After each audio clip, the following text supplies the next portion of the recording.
ជំរាបសួរពុកម៉ែបងប្អូនថ្ងៃទី28ខែវិច្ឆិកាឆ្នាំ2025បាទជាស្ដែងគឺមកដល់ខាងកែបហើយបាទនៅខាងក្រោយវិទ្យាល័យចំការដងកែបអរគុណមែនទែនសម្រាប់បងប្រុសនៅទីរួមខេត្តកែបដែលគាត់បានកំងនៅ WDO Full HD 1080 Cambodia ដែលជាប្រភេទកាមេរ៉ាកម្រិត Full HD 1080នេះ record មុខក្នុងក្រោយសម្រាប់កាមេរ៉ាបងប្អូនគឺ warranty រយៈពេល1ឆ្នាំទៅលើការប្រើប្រាស់មានន័យថារយៈពេលការធានាទៅលើការប្រើប្រាស់ម៉ាស៊ីនមួយរយៈពេល1ឆ្នាំបាទសម្រាប់នៅភ្នំពេញយើង free សេវាដំឡើងជូនក៏ប៉ុន្តែជាក់ស្ដែងយើងបានមកដល់ខាងទីរួមខេត្តកែបដើម្បីដំឡើងជូនបងយើងបូករួមនឹងសេវាបន្ថែមតិចតួចទេបាទសម្រាប់ការដំឡើងជាសោតជាភាពហេតុកាមេរ៉ាកតុយបរិយដំឡើងគ្មានការកាត់ត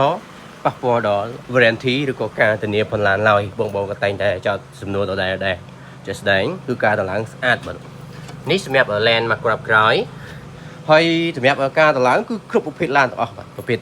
មិនថាឡានសាំងឡានសុទ្ធឡាន warranty ឬក៏ដាច់ warranty គឺដំឡើងគ្មានការកាត់តនៅឡើយបាទបញ្ជាក់ WDO Full HD 1080នេះគឺតម្លៃ$89ពេញ promotion ហើយនៅសល់$69តែប៉ុណ្ណោះភ្នំពេញ free សេវាដំឡើងជូនជាស្ដែងនៅកែបវិទ្យាល័យចំការដងកែបគឺបូករួមនឹងសេវាបន្តិចបន្តួចយ៉ាងអរគុណសម្រាប់ការកំងនៅ WDO Full HD 1080 Cambodia បាទសូមជូនពរបងរកស៊ីមានបានទទួលតែសុខភាពល្អអរគុណបាទ